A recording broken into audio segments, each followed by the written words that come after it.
WCBI News at 6 starts now.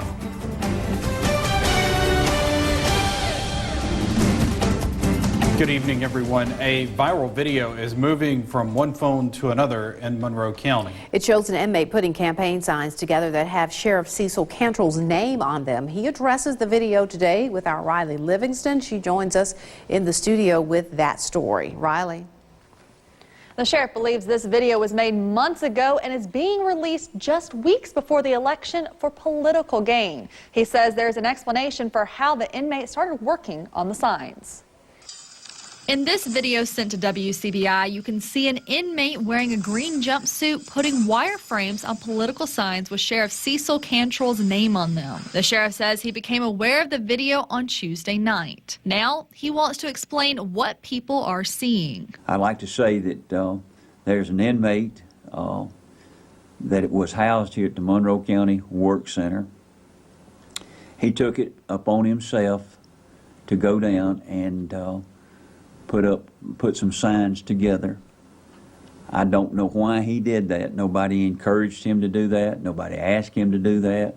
Matter of fact, I have told staff to never let any inmates touch any of my signs or anything. Off camera, Cantrell told WCBI that he was out of town and received a call from his sign maker that his order was ready. Cantrell then said he asked the inmate work program manager to go by the sign maker and pick up the signs in a personal vehicle.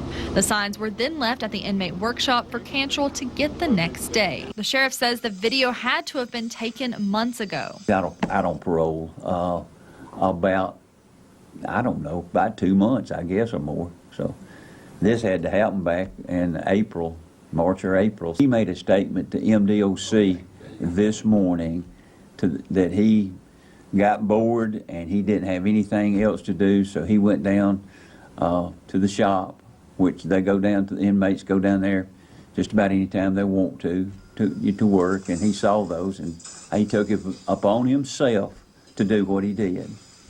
And we didn't encourage him, didn't ask him, or anything. So, I mean, he did that himself. He also says the video appears to be political. There's no doubt in our mind it's just a political ploy to try to get someone else votes, I guess. But I will say this. Since it's got to this level, it's nothing but dirty, rotten politics. It's sad that people have to stoop to a level like this to tarnish someone's name, and I hate this. I hate this has happened, but that was beyond my control. Cantrell says there's a departmental investigation underway into the matter. Spokespersons for the state auditor and state attorney general's office say they cannot confirm the existence of any investigation. State law says inmates participating in the work program can perform public service work for counties. A child is found walking down a Lowndes County road at 2 in the morning with no clothes on. Now, 2 people are charged with felony child deprivation. 31-year-old Alejandro Martinez and 26-year-old Brittany Brooks are both facing 4 counts. The child was found on Robin Circle but lived at 1303 Hughes Road. That's where deputies found an open door to a home, and Martinez told them the child lived there. Deputies say there was a horrible stench coming from the house and unbearable living conditions. Investigators tell WCBI there were 4 children living there, ages 5, 10, and 1. The kids were taken to the hospital to be checked out. Child Protective Services has taken custody of the children. The deputies, they gained entrance into the home, and the home was in, as they put it, deplorable conditions. Based on the photographs I've seen, it reminds me of a trash dump. At the hospital, deputies say the children were nonverbal and showed signs of neglect. One child had a severe rash, another had poor dental hygiene, and a third child had difficulty keeping clothes on. Child Protective Services has taken the children into custody. Eupora police are searching for the person accused of pushing a nurse practitioner inside a hospital after a deadly shooting. Police Chief Greg Hunter confirms officers were called to North Mississippi Medical Center Eupora after Jerome Collum was shot this past weekend. Collum later died. Hunter says the medical worker was pushed into a wall, which is a felony charge. Charges have been filed, but an arrest has not been made. Hunter tells WCBI that police will not tolerate a medical worker being touched while trying to perform life-saving care. A NMC spokesperson tells WCBI the Eupora facility has security measures in place, and Eupora police do help when additional security is needed. Well, as you can imagine, large crowds and chaos can put hospital workers in an unusual and stressful position. Our Quentin Smith joins us with more about how hospitals handle these tense situations. Quentin, these incidents aren't easy to deal with, are they? Well, Joey, hospital workers say these incidents can actually keep them from giving the patient the medical attention they need. That's why they say having security or a plan in place is vital to quickly diffusing the situation. A lot of times in an emergency situation or a traumatic situation, you're dealing with the worst day of their life, and sometimes that brings out the worst in people. And those traumatic situations can create havoc, confusion, and even cause people to act out. When we have a big crowd outside that might hinder other patients from coming to the emergency room, that's where the Sheriff's Department and the Police Department play a role in helping us to clear out those areas. Beverly Clark is the Director of Nursing at Wcbi General Hospital. She says they have cameras rolling at all times, and they also have professional security to help them handle these types of situations. Sometimes just the presence of a uniformed officer here defuses things that otherwise wouldn't. Hospital Administrator Danny McKay says they never know when these incidents will occur.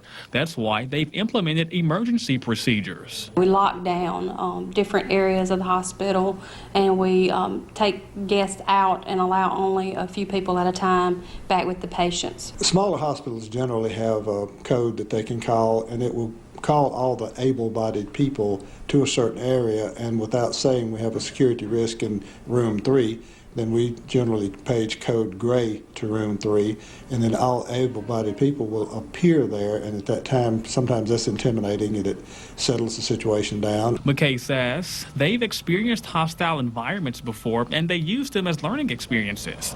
They meet with law enforcement agencies to critique their plan and find different things they can do to make improvements. You know, security is important, and we do utilize them, and it seems to make people a little bit more cooperative and calm, but you know, you can never prepare for some of the situations that you face. Now, McKay says security for patients, employees, and visitors is their #1 goal. He also stresses the importance of practicing their safety plan. That way, if anything happens, everyone will be on the same page. All right, Quentin in our studio with that story. The 2 prisoners who escaped from a Rankin County prison are captured in Meridian today. Jonathan Blankenship and Christopher Benson High were taken into custody after a days-long manhunt. The 2 escaped July 5th. Lauderdale County Sheriff Billy Solly says the 2 men were caught at 2 separate locations. Blankenship was serving a 5-year sentence out of Alcorn County. High was sentenced to 12 years for burglary. Time now to check in with Chief Meteorologist Keith Gibson for a first look at our forecast and hot. And I just stepped out from outside before we came on. It was raining out there. Just out a live view with our Alpha Insurance Camera Network back to the northwest of Columbus. We do have some pretty good downpours starting to pop on up. There's an outflow boundary moving from east to west, and a pretty good storm cell down there northeast and making a lot more lightning down there in Wcbi County. These are not severe, but some good downpours, some gusty, refreshing breezes, and some heavy downpours. So a few more showers and storms across our region right now. It is very hot outside of the storms. We are in the 90s, but the chance for some rain and storms will continue for the near term. A low tonight down into the mid-70s, and we'll have another chance of some showers and storms tomorrow. We're watching the Gulf of Mexico too. Your full forecast coming up later in the show. Welcome back. Restaurants in Houston could soon be changing their menus. Yesterday, voters approved a referendum to allow the sale of beer, light wine, and liquor. Allie Martin talks with some businesses about the change. Ana Camarillo has worked at No Way Jose Tex-Mex restaurant for more than 4 years and says many customers have a request the restaurant hasn't been able to fulfill. People from out of state, out of country comes here and ask, can I get a margarita? And we don't have it, so we got to turn them down for that. Tuesday's special election clears the way for the sale of beer, wine, and liquor in the city limits, and that will mean some additions to the menu at No Way Jose. Camarillo believes the entire city will see big benefits. Probably see more business come to Houston after this has been voted. Other restaurants might come in. At Houston Discount Tobacco, Angela Calder isn't sure if the store will sell beer and light wine, but she is glad both measures were approved. A lot of our revenue is leaving the city. They're going to your Pontotoc, Tupelo, Manatee, Okolona, and that's revenue that's leaving here because the adults that are the drinkers, they already live here. We're not moving in a new element. We're just allowing our current residents to make their purchases locally. The ordinance states that only restaurants with professional kitchens generating more than half of their revenue from food sales can sell alcohol. Alcohol will not be sold after 10:30 p.m. and no alcohol can be sold on Sundays. In Houston, Allie Martin, WCBI News. A spokesperson with the Chickasaw Development Foundation says things should be in place by Labor Day. Keith has your full forecast from the Your WCBI First Alert AccuWeather forecast with Chief Meteorologist Keith Gibson.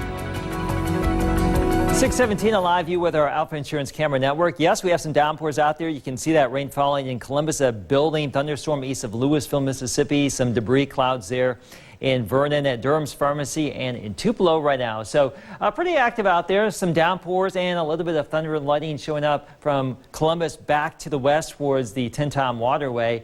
Also, a lot of lightning with this storm cell just to the northeast of Macon. Very heavy downpours underneath these little storm cells that are popping on up. Right over Duck Hill as well, some rain, and east of Water Valley, some rain as well. And here's the picture across our viewing area. There's a couple of outflow boundaries. One is moving from east to west, and another one is moving from north to south here. So still the chance for several more showers and storms this evening. That will tend to go away this evening for the most part. We'll flare up more storms tomorrow and also Friday too. We're also watching this area of low pressure down in the Gulf of Mexico. That is this budding area of low pressure that may blossom into a tropical storm tomorrow and maybe a hurricane by Friday afternoon or Saturday morning. This is the official track from the Hurricane Center. Now, the cone of uncertainty here takes the center anywhere in this cone. Now, if it takes the eastern track, that would put our area this weekend in an enhanced risk for some heavy rainfall, maybe some flooding, perhaps an isolated tornado or two.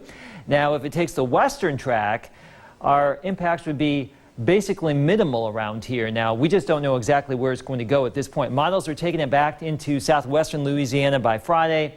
And then after that, all bets are off, and we'll just wait and see where this thing goes. In the near term, though, we have plenty of heat and humidity. Outside of the storms, it's well into the 90s, but if you are getting a storm right now, much, much cooler. We should settle down somewhere into the mid-70s tonight. We may hold on to an isolated shower storm tonight. The heat index back into the triple digits tomorrow. Highs in the 90s, very similar to what we've had, but not as hot. Not as hot, but still hot. You know that, 90s in the forecast, and the heat advisory will continue here for our day Thursday. So those showers and storms will tend to fade away tonight, but we still may see some hold tough tomorrow morning. We'll blossom more showers and storms tomorrow and Friday because of this frontal boundary coming on into the region. So that's what's going to kick off the rain and storms in the near term. But the wild card for the weekend will be that tropical system in the Gulf of Mexico, and we'll hope to keep you updated on that going forward. So we're watching the Gulf. If anything, maybe some higher rain chances for the weekend with some much cooler temperatures. The high school football tour continues on, this one checking in with the Blue Devils of Boonville. More on that next in sports. Your WCBI Sports with Courtney Robb is brought to you by your local Ford dealers. Go further. The high school football tour continues with the Boonville Blue Devils. Boonville goes into the season having to replace a couple of key players, but they still have high expectations. Boonville stopped number 17 on the high school football tour. WCBI's 60 Schools in 60 Days is brought to you by Sparklight.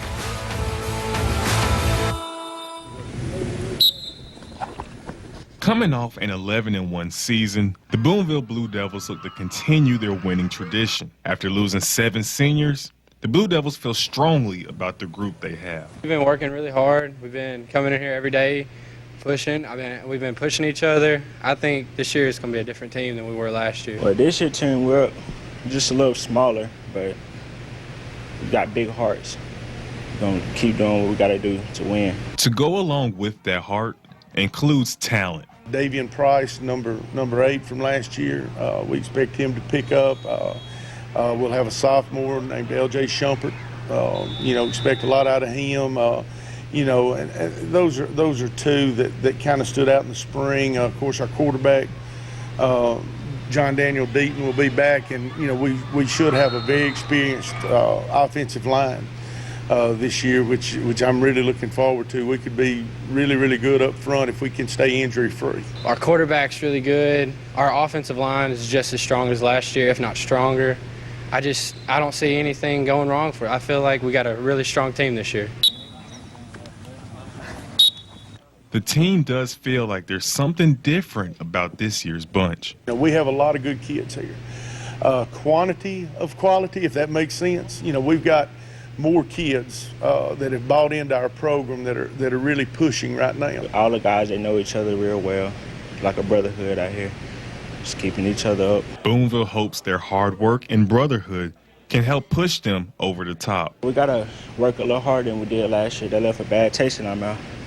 So we just got to go out stronger than we did last year and try to make it all the way. Reporting in Boonville on the high school football tour, Chris Bolton, WCBI Sports.